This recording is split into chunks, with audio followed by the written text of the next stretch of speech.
En direct de Paris. Mon invité pour lesfrançais.press, Lionel Galliez, maître Lionel Galliez, puisque vous êtes notaire. Bonjour. Oui, bonjour. Notaire à Paris, mais également président de l'UINL. Qu'est-ce que ça veut dire l'UINL, si vous pouvez commencer par nous présenter cette union? Alors, l'UINL, c'est l'Union internationale du notariat. Et c'est une organisation qui existe depuis plus de 75 ans. C'est l'Organisation internationale du notariat qui réunit aujourd'hui 92 pays et qui est, on va dire, l'organe international de coopération et de représentation du notariat. Donc, c'est elle qui, lorsque notre profession veut parler aux organisations internationales, par exemple aux Nations Unies ou à la Banque mondiale sur des sujets juridiques, c'est elle qui est l'échelon approprié pour avoir ces discussions, pour représenter le notariat auprès de ces grandes organisations internationales. Voilà, aussi au niveau des gouvernements, et puis pour assurer une coopération multilatérale entre ces 92 notariats. Vous en êtes le président, donc si nos auditeurs ne le savaient pas, le président de cette union est donc français, et avant tout, bien sûr, notaire. Est-ce que vous pouvez d'abord nous parler de ça? D'où vient cette vocation pour ce métier de notaire, qui est un métier un petit peu particulier? D'abord, je voulais faire du droit, parce que je trouvais que c'était une belle mission que d'aider des familles, des clients à y voir clair, à avancer avec sécurité, à avoir confiance en l'avenir parce que ils avaient des droits qui étaient solidement établis. Et ça, je considère que c'est vraiment le cœur de la mission du notaire, c'est délivrer des titres incontestables qui vont durer longtemps et qui permettent d'envisager l'avenir avec sérénité. Donc, je trouvais que c'était un beau métier. Alors après, ça m'a amené à défendre ce qu'est ce métier à un niveau international. C'est la raison pour laquelle maintenant, je préside cette organisation internationale, parce qu'il s'agit de convaincre nos interlocuteurs, gouvernements, organisations internationales, que le modèle notarial, qui est un peu l'expression du droit qu'on qualifie de continental, celui qu'on trouve en France, en Allemagne, en Italie, en Espagne, enfin dans toute l'Europe continentale, qu'on trouve dans l'Afrique francophone, qu'on trouve en Amérique latine, qu'on trouve en Chine, au Japon, en Corée, dans bien des pays d'Asie, mais qui n'est en revanche pas celui ni des États-Unis ni de l'Angleterre. Donc en fait, c'est un peu le modèle concurrent du modèle anglo-saxon. Il y a une lutte d'influence entre ces deux familles de droit. On va en parler de cette concurrence,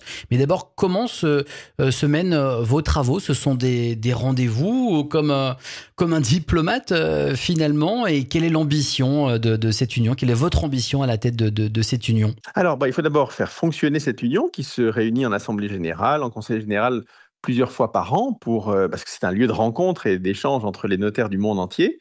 Hein, je vous ai fait la liste très longue de tous les continents qui sont représentés.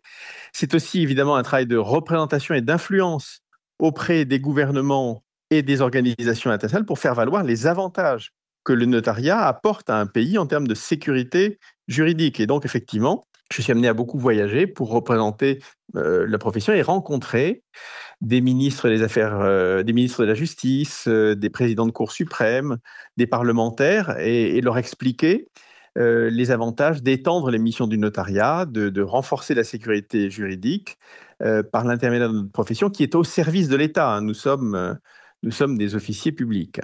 Oui, officier ministériel, c'est justement ce que j'allais rappeler dans le cadre de ma prochaine question. Les grandes concurrences, parce que donc oui, officier du ministère public en France, c'est le cas également dans les autres pays, hormis États-Unis et Grande-Bretagne, on va en parler après, ça c'est les grandes concurrences, mais la fonction et le rattachement étatique, si je peux le dire comme ça, c'est la même chose partout ailleurs? Oui, tous les 92 pays de notre union, enfin l'immense majorité, sont des pays dans lesquels il y a un notariat de droit, on dit civil ou latin ou continental, donc qui se rattache à la famille du droit français. Et le notaire reçoit une délégation de puissance publique. En fait, il agit au nom de l'État pour remplir un service qui est d'intérêt public. Donc, ce qui distingue effectivement de ce qu'on trouve dans les pays anglo-saxons, anglophones, où il n'y a pas de notaire et où ce sont des avocats qui représentent chacun leur client, donc qui défendent des intérêts, alors que le notaire, lui, est chargé de trouver, au nom de l'État, l'équilibre qui permet d'avoir un contrat sûr et fiable. Donc la grande différence, c'est que, et c'est ce que j'allais vous demander, parce que l'équivalent, ce sont les avocats en Grande-Bretagne et puis aux États-Unis. Vous nous avez dit que oui. Faut d'abord qu'ils se mettent d'accord finalement avant d'établir. C'est quoi du coup? C'est des protocoles, des contrats? Alors, bon, c'est un univers juridique très différent du nôtre, hein. C'est pour moi plus exotique de voir un contrat de droit anglais que de voir un contrat préparé, je ne sais pas moi, au Brésil, en Côte d'Ivoire ou en Chine, parce que l'environnement juridique est totalement différent. Donc, c'est une autre manière de travailler où chaque partie est défendue. C'est plus, comment dirais-je, plus, ils disent adversarial. Donc c'est une mise en concurrence des intérêts, alors que dans le modèle de droit qui est le nôtre, le notaire a pour mission de rechercher un point d'équilibre, sans être au service de l'une ou l'autre partie. Donc ce sont deux conceptions différentes du droit qui visent des priorités différentes. C'est prévenir le conflit, c'est faire la prévention, c'est assurer une protection du droit, donc faire en sorte que le titre délivré soit incontestable. Et d'une façon plus générale, c'est d'assurer une relation pacifiée entre les parties. Donc voilà en quoi on peut dire que le notariat se distingue de la pratique des avocats, et en particulier des avocats qui exercent dans les pays de common law, les pays de langue anglaise. L'avenir du métier de notaire, est-ce qu'il n'y a pas un défi technologique à relever? Beaucoup demandent à passer par le digital pour faire des actes, mais est-ce qu'on ne risque pas de perdre le lien humain entre le notaire et le client? Et puis surtout, est-ce que juridiquement, c'est possible? Alors, en France, on fait des actes sur support électronique depuis plus de 15 ans. Je pense que ça a amélioré la sûreté, puisque un document électronique, s'il est bien conçu, est plus difficile à falsifier qu'un document papier. Donc, c'est un outil que le notariat a appris à utiliser. Après, le vrai défi, c'est sans doute celui de l'intelligence artificielle.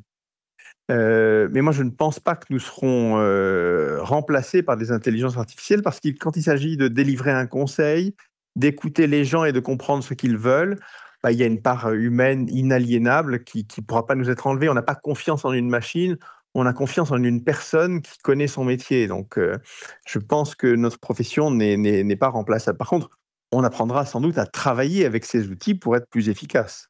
Pour revenir aux missions de l'UINL, vous vous appuyez sur nos Français vivant à l'étranger pour soutenir vos démarches, ou alors vous vous appuyez sur les confrères de toute nationalité? Comment fonctionne l'UINL au jour le jour? Avec des mails, avec un groupe WhatsApp, que sais-je?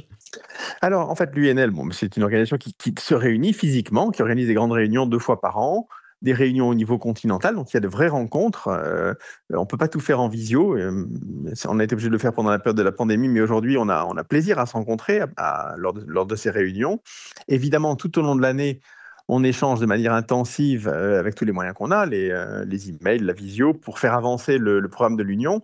Le gros dossier sur lequel nous travaillons, c'est la mise en place d'un texte non contraignant qui est une sorte de code international du notariat et qui donne la référence permettant à un notariat en construction de dire à ses autorités, voilà ce qu'il faut rajouter, voilà dans quelle direction il faut aller pour avoir un notariat qui fonctionne bien. Ça, c'est vraiment le gros chantier.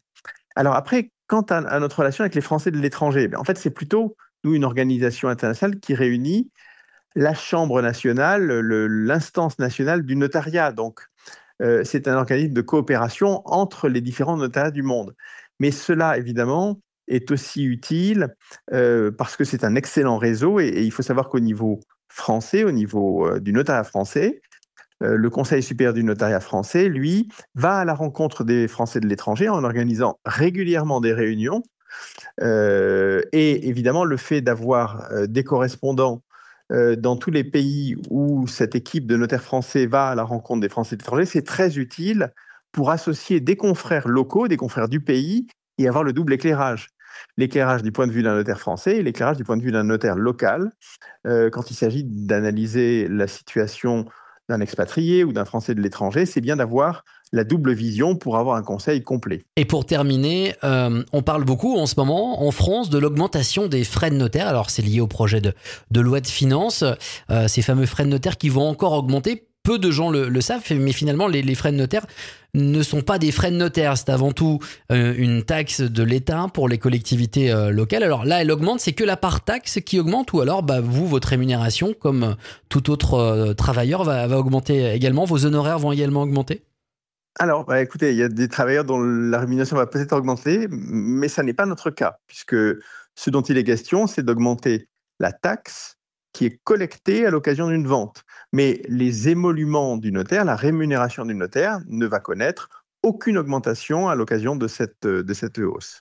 Alors, certains sont augmentés et puis le SMIC notamment est revalorisé. Je pensais à ça dans ma question. Alors du coup, sur ces frais de notaire, comment s'articule la part taxe et la part honoraire brut, si je puis dire? Eh bien, aujourd'hui, quand vous allez acheter un bien immobilier, vous allez avoir des frais qui incluent des taxes. Et ensemble, tout cela représentera environ 7,5%.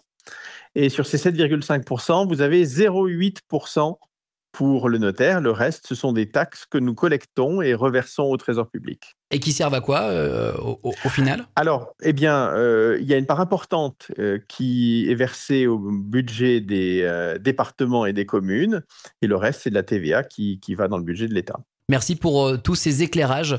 Quel est le prochain rendez-vous pour l'UINL, la prochaine Assemblée Générale? Alors, la prochaine Assemblée Générale aura lieu à Dakar, au Sénégal, en mai 2025. Et donc, j'en suis très heureux parce que, étant un président français et francophone, j'ai évidemment voulu mettre un accent particulier sur l'Afrique de l'Ouest, qui est une région où le notariat est en plein développement. Très bien, on vous souhaite par avance une très bonne Assemblée Générale pour mai prochain. Merci pour tous ces éclairages, maître Lionel Galliez. Merci à vous, au revoir.